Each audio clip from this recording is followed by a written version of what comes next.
If anybody out there is like me, when you hear that word secret, your antennas go up and you start to be very, very inquisitive about what's going on and what that secret is. But today, what we have Kevin Linhart from Home Care CPA, formerly of KL Accounting Solutions, who is here to talk to us business owners, about the 5 tax secrets that we should know for our business. So guys, get your pens, get your papers ready. We're going to dive directly into this. And again, let's bring Kevin to the table. Kevin, welcome, and thank you so much for being here with us again. Yeah, thank you for having me. I'm excited to talk about these secrets a little bit.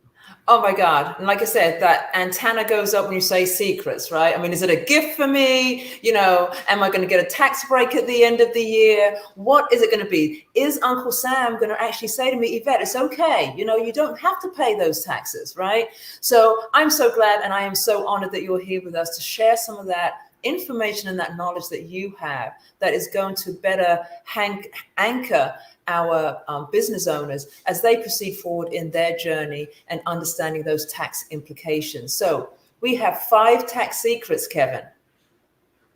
Right? Right. I want to get right into it. Let's not waste another minute. Tax secret number 1. What is that? Yeah, so secret number 1 is making sure you're set up with the right entity type. So there's multiple entity types that you can have for your business. You can be a sole proprietor, an LLC, a partnership, an LLC tax as an SCorp, or a C corporation, and they all have their different tax, different ways they're taxed and different tax benefits. So if you're a sole proprietorship, you're basically getting charged an additional 15.3% self-employment tax on your total income. Self-employment tax is basically the FICA tax that normally comes out of your paycheck, but as a sole proprietor, you're not receiving a paycheck, so it's a way for the government to kind of collect that out of your income. Right. So Kevin, so let me just ask a question with regards to that though. So why would anybody want to go the sole proprietorship as opposed to an LLC? What is the difference and what can be the benefits of going one versus the other? Right. So usually I see sole proprietors, I mean, it doesn't cost anything to set up, right? It's basically just using your social security number. You would just fill out a Schedule C in your individual tax return, the Form 1040. But other than that, there really is no advantage of a sole proprietorship. I would definitely recommend having an LLC or some sort of corporation to get that liability protection. With the sole proprietorship, you have no liability protection, and right. You were able, if someone were to sue you for something, they could come out after your personal assets as well as your business assets. So this might be a really dumb question, but I'm all about dumb questions. So why would anybody want to do that if the liability is so great, right? Right. Why would anybody even go that route? Right. Yeah, it definitely doesn't make sense. But here's the thing. If you're a single member LLC or a partnership, you're getting taxed the same way. So with a single member LLC, the IRS views you pretty much as a sole proprietor as well. Although you do have that liability protection now, you would still fill out the Schedule C in your Form 1040 individual tax return, and you're still getting charged the self-employment tax of 15.3% on your total net income for your business. Right, so with right. LLC, there's really no tax advantages with that either. Okay. So we've got LLC, we've got sole proprietor, right? We've got the partnership. Right. What other designations would we in our home care world be even considering at this point? Right. So you'd probably want to look into an SCorp or a C Corp if you're really looking to save money on taxes. So the big advantage with the S corporation is you have to pay yourself a reasonable salary, and the IRS doesn't, give a super clear definition of what reasonable is. but it's basically, the going rate in your area, as well as some combination of that and what you would pay somebody to if they were to do your job. Right, And right. the reason that's gives you a tax advantage is you're going to end up paying your self-employment tax only on your reasonable compensation. The rest of your income at year end does not get hit with that 15.3% self-employment tax. So there's no definition of reasonable, right? Right. Just whatever that might be for you, that can be considered your income. Right. Excellent, excellent. Okay, those are the categories: LLC, sole proprietorship, partnership, SCorp, C-corp. Let's move on. Tell me secret number 2, Kevin. Sure. Yeah. Secret number 2, and I feel like not a lot of people know this, but you can actually hire your kids to work in your business. You can pay them up to $12,000, and that's pretty much tax free. So if you're an LLC or a partnership, that $12,000 of wages you pay your kids, you do not have to pay the Social Security tax or the Medicare tax on those wages. And then, your child would have to file a tax return at year end, but the standard deduction is over $12,000. I believe it's $12,400, $12,600. So that comes out to a zero taxable income. Okay. At year end. So how does that work then, Kevin? If I can just ask the question. So how does that work? I'm putting my child through payroll, right? Right. Payroll is obviously subjected to the SUI, Medicare, all of those different deductions, right?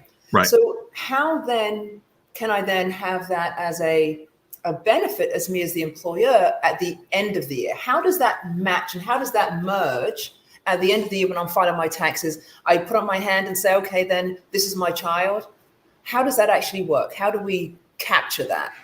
Right. So those wages you pay would be payroll expenses. So you would deduct those from your business Right. income. So it's going to lower your taxable income for your business. And really, it's a way to kind of make non-deductible things now deductible. So let's say maybe your child needs like braces, for instance. Braces are pretty expensive, like $3,000 to $5,000. And that's not a business expense. You wouldn't be able to deduct that from your business income. But if you now hire your kid to do some work in the business, pay them those wages, which are pretty much tax free, now you get that tax deduction for the wages on your personal on your business income, and then you can then turn around and use those wages to pay for your child's braces. So it's kind of a way to make those non-deductible items now deductible. Okay, so now you got me thinking here. But then the flip side of that is, if anyone's like me out there, it's like, do I want to really hire my child? Right? This could be very, very sticky. And my rule of thumb is, be careful when we're hiring families. So, Right. it most definitely has its pros and its cons in terms of, tax implications. Most definitely is a positive side, but that relationship problem or that relationship transaction, there may be some question there. So I'm gonna save my thoughts on that for another time. So Kevin, let's steam right into number 3. Sure. Yeah. So number 3 is also a good tax saver. So it's called the Augusta Rule, also known as Section 280A. And what it says is that homeowners can rent their home for up to 14 days per year without needing to report the rental income on their tax return. And the reason that this is a good strategy is, most people wouldn't want to rent their home to a stranger. I know I wouldn't want to do that, but there's nothing in this section of code that says you can't rent it to your business. So what you would do was set up a rental agreement with your business. Your business would hold maybe their monthly like corporate meetings or something like that at your home. the business would get the expense deduction on their income statement, and then you as the individual would receive that rental income and not have to pay any taxes on it. Right. And I was privy to that. So I guess, for me, it was probably not necessarily the secret, but you're just bringing it back to light again. But then I thought about it in the longevity of it. Like, you can have like your home office, right? And that can be also tax deductible, right? Based on square footage and so forth and what have you. You can most definitely, write that off, even if you are in a home office. But to rent it in its entirety, that's a whole nother area that can most definitely be tapped into. Right. And the key is definitely make sure to have the right documentation in case there's any questions, and make sure there's actual rental the lease, right? Right. And it's okay for the business to be me, and it's okay to be the property owner to be me, for us to engage in, because it's going to be my name as the landlord and my name as the tenant, theoretically, right? How does that work? And is there any nuances that we should be aware of when that comes to one person having multiple positions in that transaction? No, so there's really nothing that says that you wouldn't be able to do this. A couple of things you have to keep in mind, though. It has to be like fair market value for rent. You can't charge your business $5,000 a day or something to rent your house. That's not gonna pass. Usually, you could look at like Airbnb listings in your area and kind of get an average of what people are asking for their homes and use that. But yeah, the key is just to document it, make sure those agreements are in place. And your business does have to be a separate legal entity. So you'd have to have that LLC established or corporations. Right. You've got to show that separation. Right.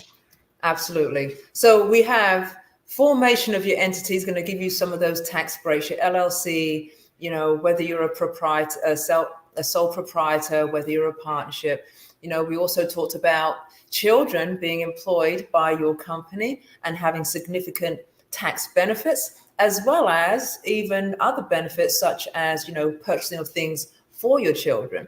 And the third thing we just talked about is being able to lease your home to your business for tax breaks and benefits. That's 3. Yep. You got two more for me, Kevin. Hold two it more, right there. 2 more. Let's take a quick break, and we're going to be right back and delve into those last 2. Okay? We'll be right back. Good. Okay.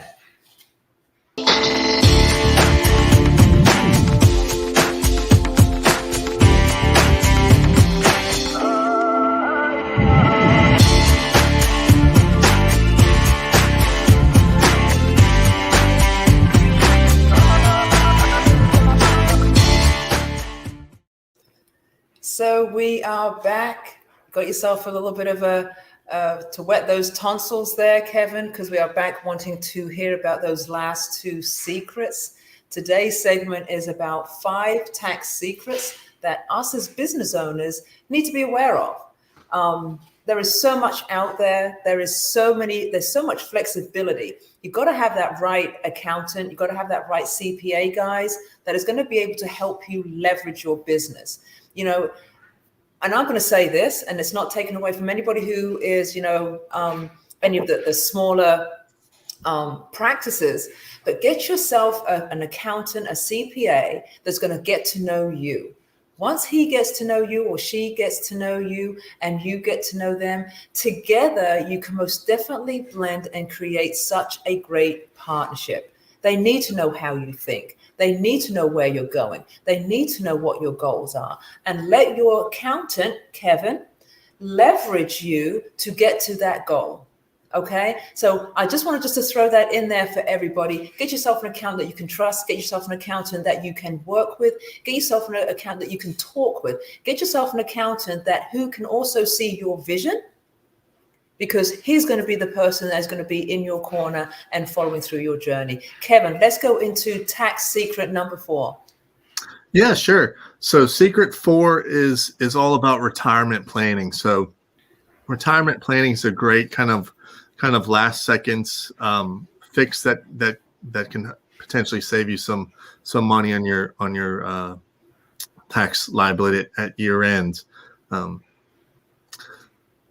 oftentimes I'll get clients and it'll be, December 31st, the year's almost over, and they'll say, Kevin, what can I do? I'm made all this money this year. I'm going to pay a ton in taxes. Retirement planning's probably the way to go. And you have a couple options as the owner of your company. There's something called a SEP and SEP, a simplified employee pension. What you can do with that, you can contribute up to 25% of your self-employment income for the year, or a max of $56,000, whichever is less. So that would come out as an expense on your income statement. So definitely some savings there. There's also simple IRAs, which are probably more common than the SEPs. You can contribute $6,000 to those. And Kevin, when you say contribute, that's contributing directly under your company plan. Right. Is that correct? Correct. Right. Okay. So, and I'm trying to break it down here. So, we look at those other, an AFLAC, for example, you look at, health insurance plans. So I have a company and I now want to, enroll into a SEP. Okay. And with that, how do I actually get from saying, I want to do this and it being okay to do it, that I'm having the deductions directly from the company into my IRA or into that SEP? Right. Yeah. I think definitely, it all comes down to documentation. Again, it is a process to go through to kind of get that set up for your business. But a lot of times with these retirement plans, you have until the tax return filing date. So you do have a little bit of time before taxes are due, before you have to, get a little bit of time to set these up after year end. But yeah, it definitely is a process. There's multiple forms and processes for each of them. Which can be very arduous. And again, sometimes we just look at it and say, oh gosh, more forms, Right. more paperwork, more processes, right? We've got all of these Right. things going on, but unfortunately, it's just one of those things that we just have to stay very, very strong in and very focused in, one day at a time, one form at a time, until you've got everything put together. But yeah, it can most definitely be arduous. Right. I agree. Kevin, let's wrap this up with number 5. Let's give it to me. Let's hear it. I want to know, because I'm going directly tomorrow to get all of these into play. Perfect. Yes. So secret number 5 is called a gift leaseback. Oh, wow. And what gifts? a gift. I love the word gifts. Exactly.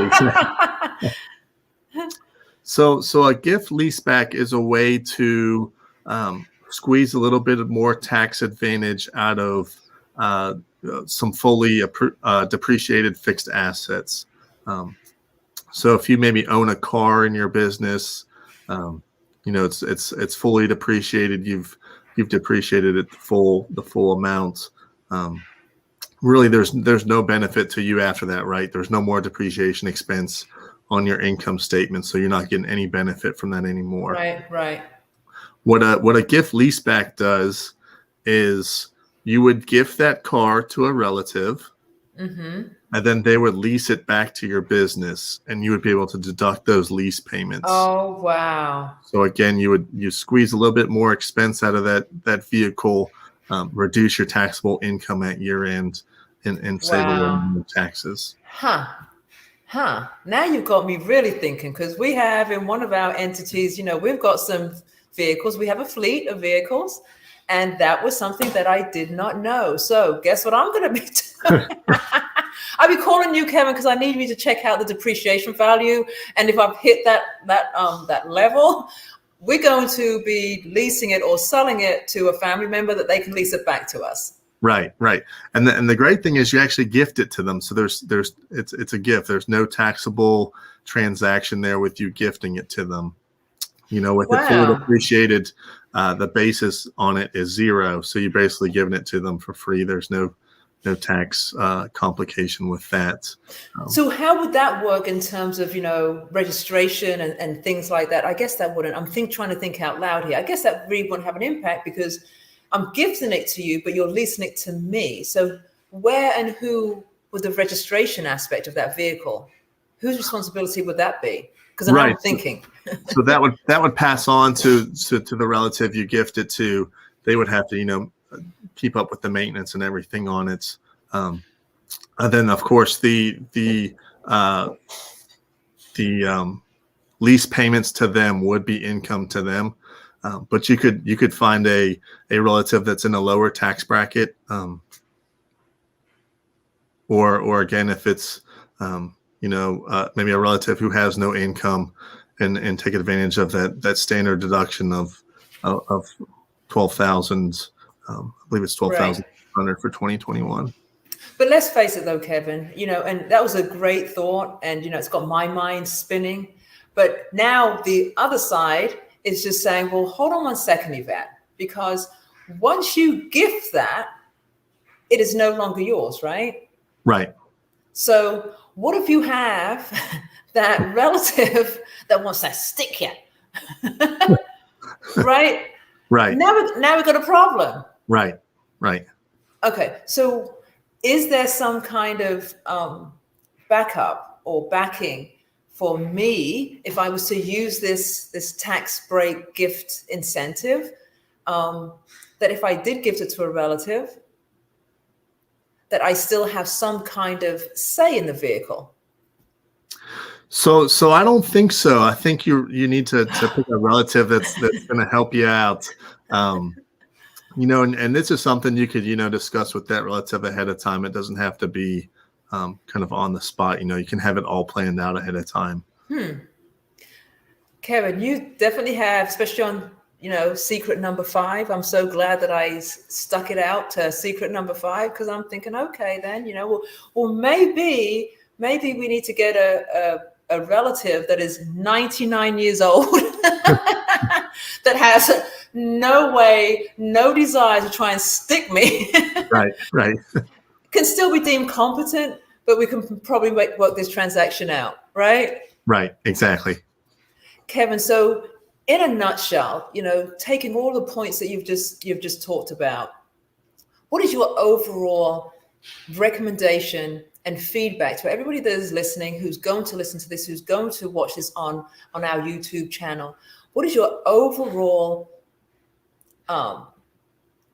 recommendation to these business owners as it relates to taxes for their business and leveraging the things that are out there? Yeah. Kind of like what you said earlier, there's a lot of, tax preparers out there who all they do is prepare the tax return, have you sign it, and they're done with you. I would go back to what you said. Make sure you find a CPA that's really going to work with you and help you implement some of these strategies for your business. They're definitely not these are probably some of the easier strategies, but they're definitely not something you could probably put together yourself. I would recommend finding a CPA that could help you with these. Absolutely. These are just a drop in the bucket of what's out there for tax saving. And there's so much more that can be done to lower your tax liability. So next segment then, Kevin, we need to go the tax savings from number 6 to number 10. Right. Right. So let's see by the end of the year. Here's a challenge. Let's see by the end of the year, Kevin, we can have 100 tax saving strategies or secrets that we can have right here at Home Care Business Advisors and with, Home Care CPA, in terms of all of those savings that a business owner should be looking at, and with the right support and the right professional backing, can most definitely, maximize and optimize in their business. How about that? That's a deal? That sounds great. Yeah, that sounds perfect. I knew you'd be up for the challenge. I knew you'd be up for the challenge. Kevin, it's always an honor. And I thank you again just for, taking the time again, in this evening to share with us those 5 secrets. I'm glad that we did. There's most definitely some of those pointers out of that I'm also going to be, sitting and wallowing in for a little while and see how I want to, execute. But in the meantime, again, I thank you. We're going to be back with you again soon. And we look forward to seeing you again here. Yeah, thank you so much for having me. I really enjoyed it. Thank you so much. Take care, Kevin. Bye.